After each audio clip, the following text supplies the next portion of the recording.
നാട്ടിലിപ്പോൾ മഴ തുടങ്ങി. നല്ല കിഡിലൻ തണുപ്പും കോടയും നല്ല ചാറ്റൽ മഴയിൽ ഒരു ബൈക്ക് റൈഡ്, ചെറിയ അഡ്വഞ്ചർ ഓഫ് റോഡ്സ്, ഏറ്റവും ടോപ്പ് വ്യൂ കിട്ടുന്ന ഇതുപോലൊരു ക്യാമ്പ് സൈറ്റിൽ തന്നെ നല്ല അടിപൊളി വ്യൂ പോയിന്റ്, റോഡ് സൈഡിൽ പൂത്ത് നിൽക്കുന്ന ബൊഗൈൻ വില്ല, മഴയത്ത് ഫ്രഷ് സ്ട്രോബെറി പറിച്ചു വയ്ക്കാൻ പറ്റിയ സ്ഥലങ്ങൾ. നിങ്ങൾക്കും ഇതുപോലൊരു മൺസൂൺ ട്രിപ്പ് പോകണമെന്നുണ്ടെങ്കിൽ വീഡിയോ സേവ് ആക്കി വെച്ചോ. Welcome to day 1 of Vattavada diaries. രാവിലെ ഒരു 5 മണിയായപ്പോഴാണ് ഞങ്ങൾ വീട്ടിൽ നിന്ന് ഇറങ്ങുന്നത്. രാവിലെ തന്നെ നല്ല മഴ ആയതുകൊണ്ട് പാക്ക് ചെയ്ത് വെച്ച റെയിൻകോട്ടൊക്കെ എടുത്തിട്ട് ഫസ്റ്റ് കണ്ട പമ്പിൽ നിർത്തി 3 വണ്ടി ഫുൾ ടാങ്ക് ആക്കി നേരെ പൊള്ളാച്ചി പിടിച്ചു. പൊള്ളാച്ചി എത്തിയപ്പോഴേക്കും നേരം ഒരു 8:30 ആയിട്ടുണ്ട്. പിന്നെ ഈ കാണുന്ന ഹോട്ടലിൽ നിന്ന് നല്ല കിടിലൻ നെയ് റോസ്റ്റും ഒരു ഉഴുന്നുവടയും കഴിച്ചു. ഫുഡൊക്കെ കഴിച്ച് നമ്മൾ നേരെ അണ്ണാമലൈ ടൈഗർ റിസർവ് ഫോറസ്റ്റിലെത്തി. ഇവിടെ ചെക്ക് പോസ്റ്റിൽ ഓരോ 2 വീലറിനും 20 രൂപ വെച്ച് കൊടുക്കണം. അത് എന്തിനാണെന്ന് എന്നോട് ചോദിക്കരുത്, സംഭവം എനിക്കറിയില്ല.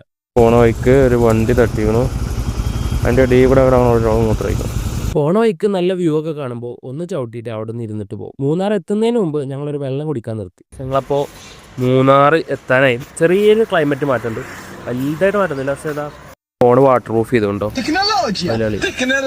മൂന്നാറിന്ന് ടോപ്പ് സ്റ്റേഷൻ ഹൈവേ വഴിയാണ് വട്ടവട പോകുന്നത്. ഹൈവേ കയറി കുറച്ചവിടെ എത്തുമ്പോഴേക്കിന് ക്ലൈമറ്റ് മാറാൻ തുടങ്ങി. കോട കയറി മഴ പെയ്യാൻ തുടങ്ങി. ഓരോരുത്തരും നട റോട്ടിൽ നിന്നിട്ട് തന്നെ ഡ്രസ്സൊക്കെ മാറ്റാൻ തുടങ്ങി. ടോട്ടലി ഇവിടുന്ന് അങ്ങോട്ടുള്ള റൈഡ് ഒരു വൈബ് തന്നെയായിരുന്നു. അങ്ങനെ ഞങ്ങൾ മാട്ടുപ്പെട്ടി ഡാമിന്റെ അടുത്തെത്തിയപ്പോൾ ഒരു അണ്ണന്റെ കടയിൽ നിന്ന് കിഡിലൻ കോഫി, ബ്രെഡ് ഓംപ്ലേറ്റ്, നൂഡിൽസ്, പിന്നെ മസാല കെട്ട്, ഒരു കിഡിലൻ കോണും. അവിടെ നമ്മൾ നേരെ മൂന്നാർ ടോപ്പ് സ്റ്റേഷനിലെത്തി. ക്ലൈമറ്റ് ടോട്ടലി ചേഞ്ച് ആയി, നല്ല അടിപൊളി തണുപ്പായിരുന്നു. അവിടെ നിന്നാണ് ഗൂഗിൾ മാപ്പ് ഞങ്ങൾ ചതിച്ചത്. സമയം ഒരു 6 മണി 6:30. ആരും ഇല്ലാത്തൊരു എസ്റ്റേറ്റ്, ഓഫ് റോഡ്, മഴ, തണുപ്പ്. നമ്മളെ പ്രോപ്പർട്ടിക്കുള്ള വഴി കംപ്ലീറ്റ്ലി തെറ്റി. ഉച്ചക്ക് ഒരു 3 മണിക്ക് പ്രോപ്പർട്ടി എത്തണം. ഞങ്ങള് രാത്രി ഒരു 7 മണിയായി എത്തിയപ്പോൾ. പ്രോപ്പർട്ടിയിൽ ഇപ്പോഴാണ് എത്തണേ.